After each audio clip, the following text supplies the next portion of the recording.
നമസ്കാരം. സമഗ്രയിലേക്ക് സ്വാഗതം. Youth league Kannur ജില്ലാ കമ്മിറ്റിയുടെ ആഭിമുഖ്യത്തിൽ കണ്ണൂർ സിറ്റി പോലീസ് കമ്മീഷണർ ഓഫീസിലേക്ക് നടത്തിയ മാർച്ചിൽ സംഘർഷം. പോലീസ് ജലപീരങ്കി പ്രയോഗിച്ചു.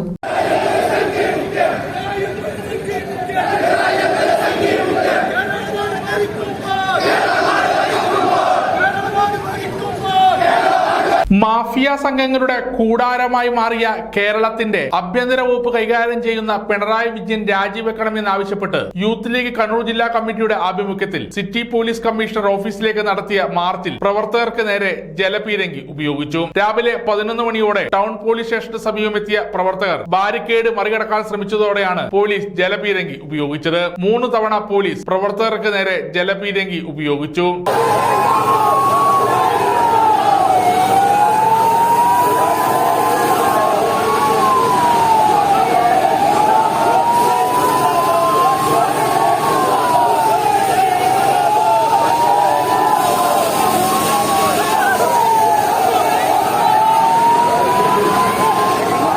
പോലീസും പ്രവർത്തകരും ഏറെ നേരം വാക് തർക്കമുണ്ടായി. തുടർന്ന് നടന്ന പ്രതിഷേധ സമരം യൂത്ത് ലീഗ് ദേശീയ general secretary advocate Faisal Babu ഉദ്ഘാടനം ചെയ്തു. യൂത്ത് ലീഗ് ജില്ലാ പ്രസിഡന്റ് നസീർ നെല്ലൂർ അധ്യക്ഷത വഹിച്ചു. ജില്ലാ secretary PC Naseer, KT Sahadulla, MB Muhammad Ali എന്നിവർ സംസാരിച്ചു. അൽതാഫ് വാങ്ങാടൻ, അലി മങ്കര, ഖലീൽ റഹ്മാൻ, നൌഫൽ മെരുമ്പായി, KK ഷിനോജ്, സലാം പേനോട്, സൈനിൽ ആബിദീൻ, നൌഷാദ് SK, ഷംസീർ മയിൽ തുടങ്ങിയവർ മാർച്ചിന് നേതൃത്വം നൽകി. സമഗ്ര ന്യൂസ്, കണ്ണൂർ.